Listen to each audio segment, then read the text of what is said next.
G'day punters and welcome to the Wild West. We are proudly brought to you by Betfair Australia. I'm joined by Cripper. Cripper, how you going? Good, thanks Terry. We're on the early start here. We've got some bit of charity work to do this with, so we had to... Bit of charity work. I do like the sound of that. So yeah, just let everyone know, we're recording this show at 8:55 a.m. So we only have the local odds to refer to. I actually don't mind that so much. It gives us the opportunity to discuss our markets. So the key with how we both like to punt is to bet above our prices. That's really sort of the major goal for long-term success. So it gives us the opportunity to discuss our prices, and things may change when the markets are released, obviously. So pay attention to that, but our words that we write will be once we have seen all of the markets. Don't be disappointed if we quote a price now that isn't available by tomorrow morning, because we probably didn't get much on that price either. So once the other agencies come up, obviously that's probably the more truer reflection of the early markets. But yeah, we can only play the cards we've been dealt. We've got to do it at this time. So we'll use Tab Touch for now, but when we write some written previews tomorrow, that'll be probably a better indication of what prices come up in the next couple of hours. So. Yeah, it's just one of the disadvantages of being such good blokes off to do charity work this afternoon, I guess. So yeah, that's all part of it. But lads, we got another win for WA last week, Crip, in State of Origin. We've now won the last two. It didn't feel like much of a win, to be honest with you. We got Count Tomozov up on the Wednesday for a unit for about 11 collect, and then our lay actually broke down. Silvercross broke down. Yeah, so... Surprise. I'm surprised it didn't bolt in the way we've been going in the lays. Yeah, so we managed to snare another weekly prize. Puts us in third of the 5 states. We haven't started well this week. Our lay got beaten, but our bet midweek lording, Lactar couldn't decide whether to lead or to hand up, and it ended up being a very ugly watch on a very cold cutaway, Crip. Yeah, you backed a horse at Belmont yesterday and it went into the cutaway and straight. You probably can completely forgive that horse. That was quicksand. Certainly. They actually got bogged. I think a couple of them haven't finished yet. Yeah, no, the wheels are still spinning. So we've got 4 units to play with. We'll have a crack on Saturday. We're not sure if we agree on a great deal on Saturday, so it'll be interesting how we come up with something, but I'm sure we will. I wanted to quickly touch on the rail and how we expect it to play. We've sort of just glossed over it a bit in recent weeks. I think more just because we can't be stuffed talking about the rail, because it's as hard to predict as the lotto numbers at the minute. But what are you expecting with some big northwesterlies in play? Yeah, like you said, rails at 8 metres, not too interested in that. You just don't know what you're going to get at the moment. But the key here is those strong westerly winds, which is pretty much a direct headwind for leaders in the back straight. We saw 2 Wednesdays ago, there was similar winds, and it was quite hard to race without cover and run well. So any horse that I back that doesn't have cover, I'll probably be just holding off until Saturday, because you never know. Sometimes, for whatever reason, you can see leaders do well no matter what the wind. But yeah, it would be interesting to see how they go. Swearland used to be really good at track pattern. Used to be quite. I'm going to go with easy, just about to predict pre-meeting. It was rare I'd get one wrong. This might be 12, 18, 24 months ago and back beyond that. But just recent times. The usual data sets I'd use, winds and rail positions and the weather, because we are going to see some inclement weather on Saturday as well. It's sort of, those usual factors aren't coming to the end answer, which they used to do. So look, when we go back to Ascot, warmer conditions, the 290, 300 metre straight, I reckon it'll all make a bit more sense in that way. So, but anyway, let's get involved with this card, Cripper. We're going to look at 5 of the races today, starting with the maiden. We don't usually like to hop into the maidens, but we will. I think you probably have a bit more of an opinion than me, so I'll let you take the reins. Yeah, look, it's not a fancy price on the local markets. Again, that's the only market we can refer to at the moment. But I think this is going to be a case of boys against men, or it's a filly. Yeah, the saying doesn't sound girls against women doesn't sound as strong, but I think Brave Dream is simply going to be a far better horse than a lot of these maidens who will be working hard to probably ever win a horse race. Really like the soft trial behind Zingano, where CJP never asked for an effort. She's a long time between runs, nearly 380 days, but which is usually a bit of a red flag for me. But this is a stable, and obviously for Mr. Bob Peters, which I have a fair amount of time for. So at even money or above, I'm pretty happy to dive into Brave Dream. I really just think this is just going to be simply a better horse, and I think she'll come second half of the field, come from the second half of the field, take a sit, and if she is beaten, I hope she's beaten by the Slug Cripper. Yeah, I was going to say. Yeah, so we've got a small share in the Slug. Goes pretty slowly, so I'm going to recommend not backing it. The $19 at the moment is... It's quite aptly named, isn't it? It certainly is, yeah. No, you wait. Once it gets out to a mile plus, I'm sure you'll pick up a maiden. So, but no, I agree with you on... That wasn't a back end. Yeah, it was. I agree with you, Brave Dream. Somewhere on the dirt side. Yeah. Super debut, really good SP profile against a horse like Some Sort. Yeah. The reason I like her is because that day, even though it was 380 days ago, that was a highly inferior rail in straight, and Pikey had to duck back in there to get a run. Yeah, I think that was a quicksand like Wednesday. So the figure out of that race was still really good. Like you said, trial was super. My only two concerns: one, the gate, not sure where she's going to get, and two, obviously loses Pike. So $1.95 on the local agency. I'm not rushing to dive into that, but I'll mark her $1.60. But it was a huge braiding horse. Yep. So yeah, I'm not sure if I'll be taking the even money about horse. It's probably going to be in the back half of the field without Pike, but your chips in. Even money on chips in. I really am. But $1.95 I won't have a cent on. I'm actually going to stick to that. So that's a lie, actually. Once I get the enthusiasm and a little bit of that buzz in you on Saturday, you'll probably take $1.40. Yeah, not a heap of interest from me. Race 5, guys. This is a cracking little race between some up and comers and some horses that are sort of starting to find some form.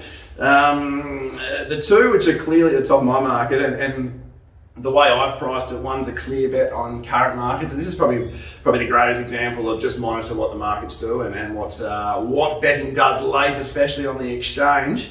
But it's Last of the Line and Native Chimes are my clear top two, Crip. Yep, no, I agree with you. But in saying that, I'm heavily in favour of Last of the Line. He's probably my best of the day, actually. Get out there now. So you don't really see horses win like he did on debut very often, just to sort of get back. Actually, almost found a bit of trouble, but once he let down in the straight, like he went past them like they were standing still. Came out next start, got the perfect run, but really put a pretty handy field away. And then at his third start of the preparation, went around a $1.50 favourite. Got beaten, was disappointing on the eye, but later found out that he went shin sore, so he went off to the paddock for a well-earned rest. He's returned, he's off 150 days, really liked his trial, got back and just trucked to the line. Ryan Hill didn't ask him for a heap of effort.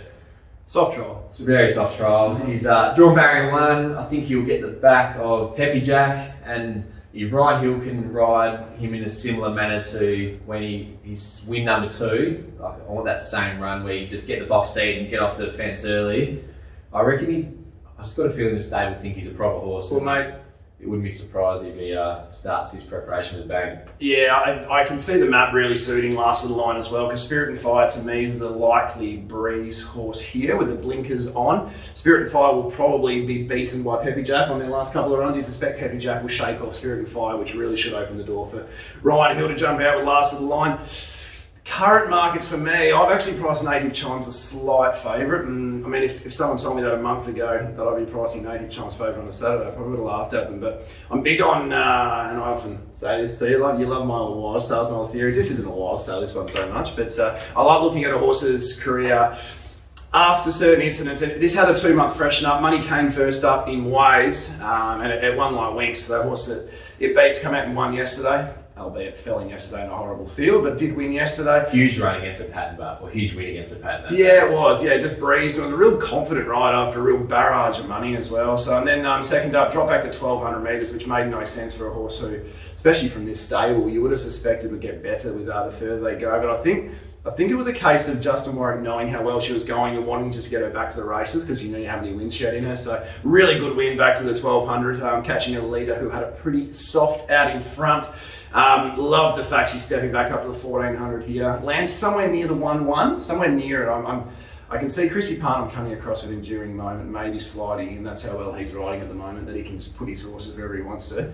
But if we end up in the back of Enduring Moment, 3 back, 1 off, that's still a winning spot, but there definitely are concerns. Last of the line pops out, has a head start on us on the turn, but real 2-horse play for me. I've marked him about 310 to 350 type thing. Native Chime's just in front, but yeah, real 2-horse race for me, Crip, and I'm siding with Native Chimes at the current prices. Yeah, I had last of the line 230, Native Chimes 480, so at the moment it's 280 and $5, and actually both over my price. Obviously we'll be backing last of the line. It's too early on Thursday to really work out what I'm doing yet. We've got a bit of water to go under the bridge, but you barely woke up yet, mate. Jeez, it's before midday. Potentially save Native Chimes. I think the winning comes from those two. One of those two. Yeah, we're in agreement in that sense. Race 6, the Byron Bay Premium Lager. Handicap still looking for a lager. Thanks, Chrissy Nelson. Where's our beers, mate? They're meant to be here. They're on their way. They're actually meant to be on their way. So I hate a bloke that doesn't pay his best too. So get into me about that. I'm actually happy copying that. Race 6, guys. This is a really interesting race with a couple of really nice Cerise and White runners going around. An Inspirational Girl and Western Pride, but both aren't off the normal preparations we see from the Cerise and Whites. Rarely we see them sort of have a setback, then come back 2 months later, or have 55 days off and come back to a ratings race like Inspirational Girl's doing. So well, we have a really it's a really interesting setup here. I really do have the blinkers on towards Western Pride. She is a mare I have a stack of time for. I love the way she's moved. I love the comfortability she's won all of her races in. She's obviously lost her last outing when beaten a long way, when returning with the elevated heart rate, and clearly wasn't right, beaten out of sight. Just reminds me actually at the time, I remember a couple of astute said in jest, Twitter tipsters that were saying it was a poor ride for Pike in the 3 wide line. We've covered it, caused Western Pride to be beaten by 17 lengths. So I think that's the moment I hit the mute button for those couple of people. So who's got the mute button this week as well? Actually, that was enough. Yeah, that was enough for me. So, but I digress.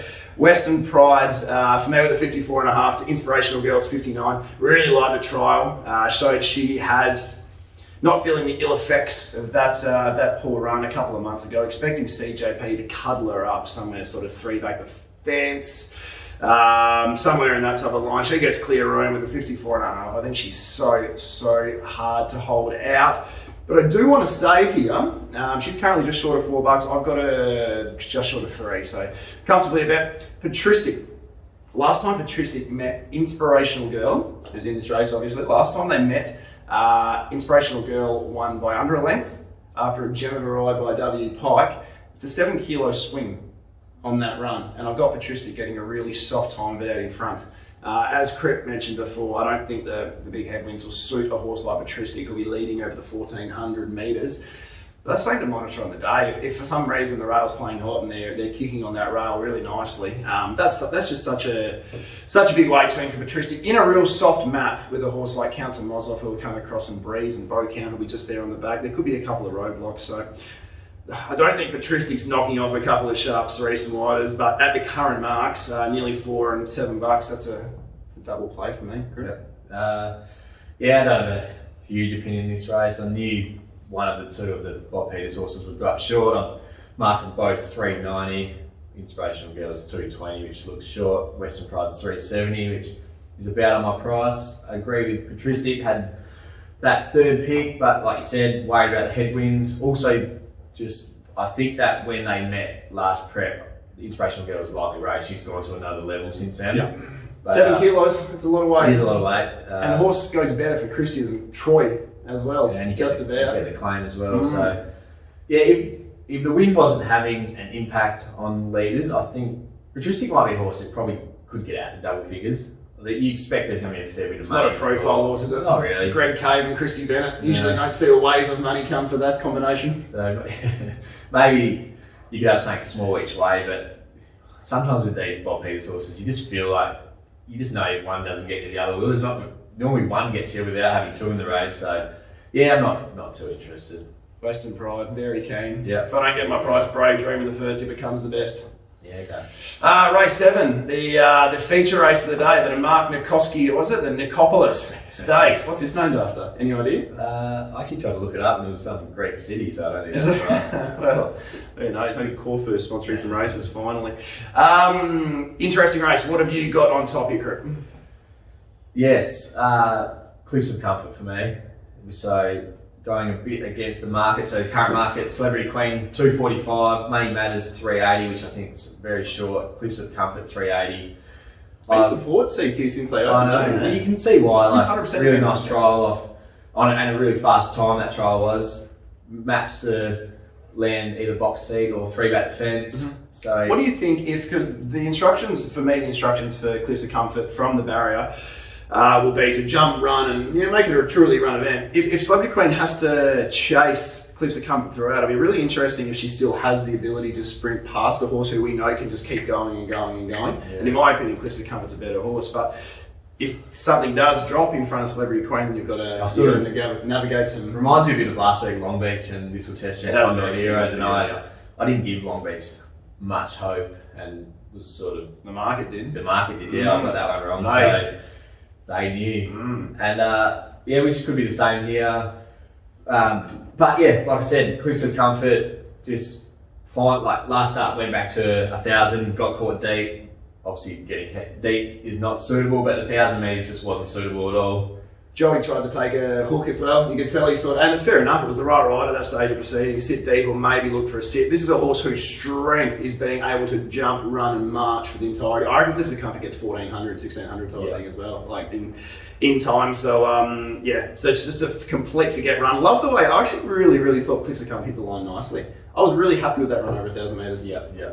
I guess, again, reservations on this wind. Like, I'm just nervous that he's going to be leading into this headwind, so... There's a 1,200 metres, when it's a sprint, are you less worried about the headwind? If it was 1,000, I wouldn't care, Yeah. but the 1,200, you still got to... You got a couple of hundred metres till they hit the bend, so...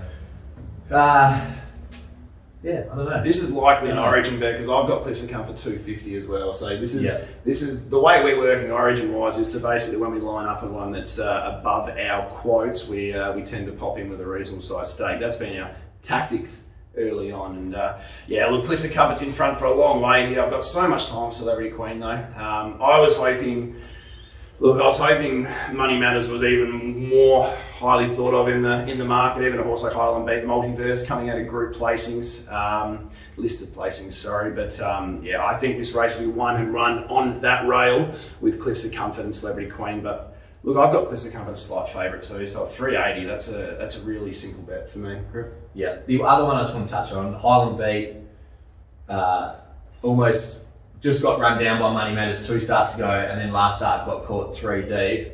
One of them's 380 and the other one's 16 bucks. I reckon there's too big a gap there, and the map looks good for Highland Beat because it should be able to find the breeze. I think if you don't like Cliffs of Comfort, Highland Beat isn't the worst each way to spec it. You might even get better too, because I wouldn't expect it's a money horse. I reckon you'll get better. Yeah, okay. I reckon you'll get better. I reckon the money for Celebrity and Cliffs will be huge. Money Matters gets out from its current. I've got Money Matters over double its current price. It's 380, 380 at the moment. I've got it over double that. I think you've got a pretty. You haven't had a Betfair lay for a while. No, I've had a Betfair lay. This could be the one, but I've got a feeling I'm going to be gutsy in Cliffs of Comfort here. So you know how sometimes you don't want to, So as I said to you, I've done this map a little bit as well. It's not impossible if Highland Beat breezes. Money Matters from the barrier because there's a lack of real other speed in the race. Why choose her? Riverdance been getting well back.